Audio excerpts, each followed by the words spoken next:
Hello goal inspired professionals, welcome to my channel. My name is Yvonne Robinson, your career strategist and business coach, and I am here to guide you through your career journey to be successful and build a rewarding career. At the end of this video, you will know how to engage the hiring manager in an interview and build your most lasting impression. For the best career advice, subscribe to my channel. Hit the subscribe button and you'll be notified when I post new videos every week. Tell me about yourself. I did not ask you a question. This is the engagement icebreaker, guys. It is not a question. So why do we say it? We say this statement because we want to engage with you. We want to build emotional equity with you. We want you to be comfortable.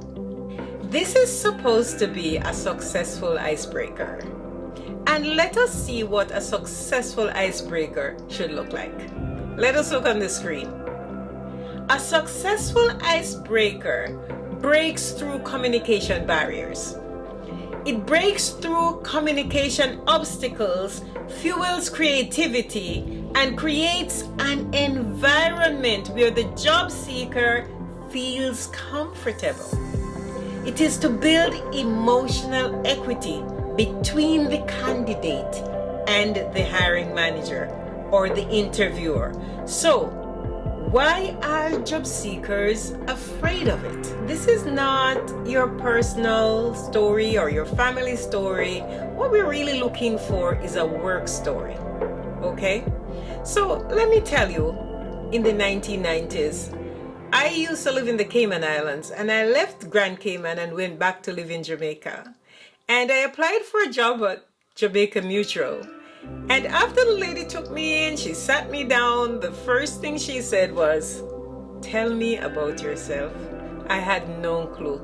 I started telling her my personal story and everything like that. I was not prepared for that question. And I did not get the job because I was not prepared. I had no clue that someone was going to ask me this in an interview. And that was more than 30 years ago. And we're still asking it, but there has to be a reason why it is being asked. So today, you are going to know how to answer this engagement icebreaker, because it is not a question. They are trying to engage you to make you feel comfortable. However, at that time, I had no clue. So tell me about yourself is not new. It is not going away. So we're going to have to deal with it. So today we're going to move the nervousness around the tell me about yourself icebreaker and give you the tips and tricks to set you on the right footing. So what is a hiring manager really looking for before we get there? They are looking for confidence and they are looking for validation. Confidence that you can project, that you can communicate your story, because they might be hiring you and later on have to promote you or promote you in leadership positions. So it is good to be able to tell your story. So you're going to get your story right. And the next thing, validation. Remember that we know that not everybody writes their own resume. A lot of people get help and a lot of people hire resume writers. Right? So how do we know that the information in your resume is true? When you tell us your story, then we will be able to know that all that information in your resume is true. So we're not really testing you, but what we want to do is for you to be comfortable in telling your own work story. Your story about your work abilities, how you are going to help to solve their problems. So you're going to talk about your successes and your strengths, right? 2 S's. Remember, think of your successes and your strength. I have been, or my background is, okay? And your strength. Speak to the strengths, your technical strengths, your soft skills. So think about those. So remember, think about your success and think about your strengths. So let us look at 3 scenarios, and you should fall in any one of these. 1, if you have been working in the same position for a long time. 2, if you have had several positions or several jobs, or if you have changed jobs along the way. Or 3, if you are a new graduate. Let us take each one by itself. So let us look at the screen for this one, okay? I'm gonna sit down in order to get this one right, so let us look at the screen. If you have been working with the same company for a long time, say how and where you started and what you've achieved through the years, right? For example, in my position, I've been with the same company for 14 years, 14 plus, almost 15 now, right? And I would say how I started as a technical recruiter, how I grew to be a strategic recruitment executive, and how I became a senior director, how I progressed in the company over the period of time. And some of my successes, all the many consultants that I placed in those many government jobs, large private sector organizations.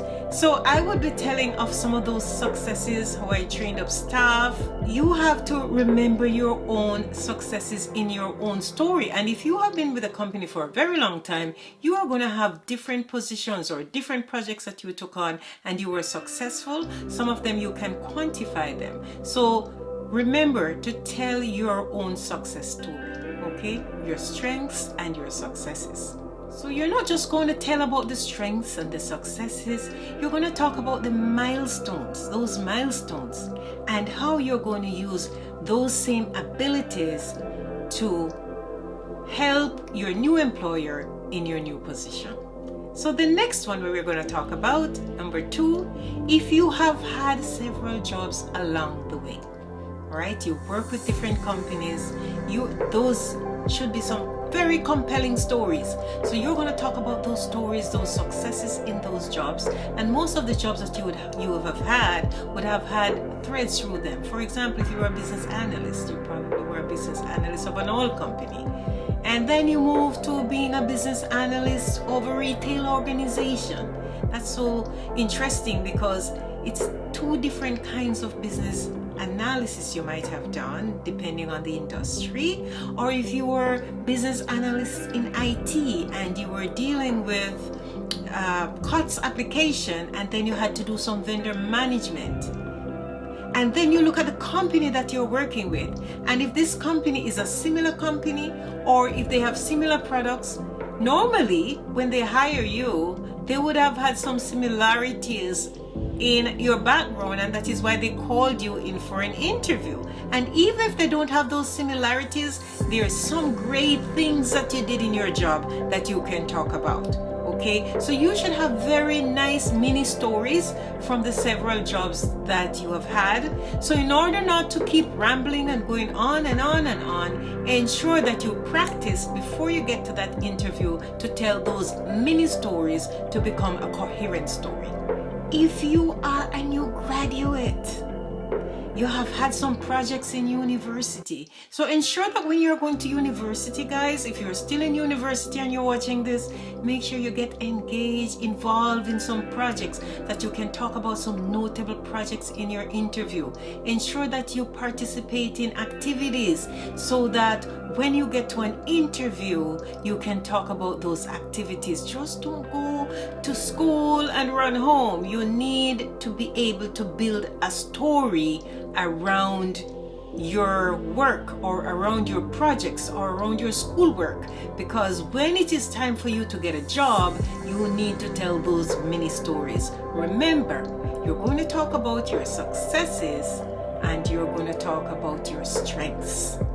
So guys, the engagement icebreaker is the easiest part of the interview and it comes first. So you need to make sure that you make those lasting impressions, and it sets the pace, because an interview is not them interviewing you and you sitting down saying nothing. It is 50-50. So it is as much as you interviewing them as they are interviewing you. So this is going to set the pace for the engagement, for building the emotional equity that you need to carry through with the job interview. So remember, the engagement icebreaker is so very important, guys, because it is setting the stage for your interview, and it will help you to build that 50-50 communication that you need to take you right through the interview, because the first impressions are the most lasting impressions. By the time I'm finished with you here, you are going to learn to love this icebreaker engagement. So practice it. So repeat the icebreaker engagement, the mini stories, until they become natural, until they become second nature. Because you need to know your story, and you need to own your story, because it is your story. Look on the screen. You can end by saying, if successful, I'm looking forward to learning the role quickly and getting to know as much about the process, products, and services. You can pitch one of those.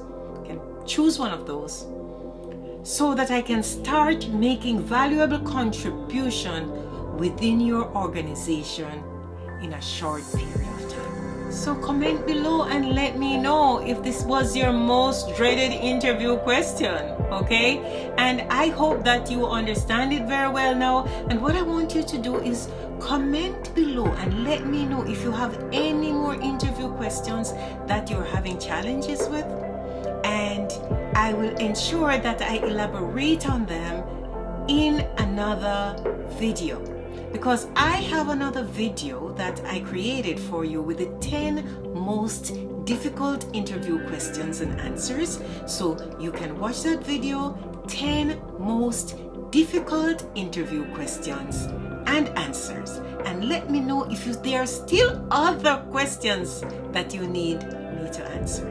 So you can watch some of my other videos, guys. You have the winning resume that gets you the job, and how to get jobs using LinkedIn. And click on the link below to get access to my free resume template in the free career booster bundle. So if you like this video, give me a thumbs up. Subscribe and share with your friends and family. Comment below and let me know what your biggest takeaway was. I will answer each one of you directly, and I will see you in my next video. Thanks for watching.